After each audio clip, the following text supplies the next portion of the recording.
Има 3 нива на финансова грамотност и съответно на финансова свобода, на които може да бъдем. Първо ниво е когато сме наемен работник и работим на бензиностанция за 1000 лева нетно.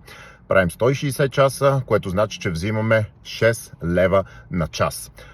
Трябва да разберем как може да направим така, че да взимаме повече пари. Когато предложим на човек да му сменим течностите на чистачки, му напомпаме гумите и така нататък, ние взимаме бакшиш от 5 лева за 5 минути, което значи, че правим вече 60 лева на час, което е 6 пъти повече от надницата ни. Второто нещо е да сме предприемач.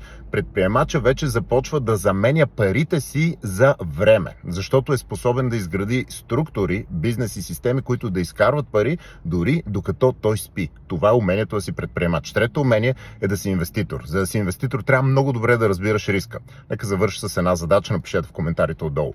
Ако събота ще вали в 30% от пътите, а в неделя вали от 20% от пътите, каква е вероятността да вали и в двата дни?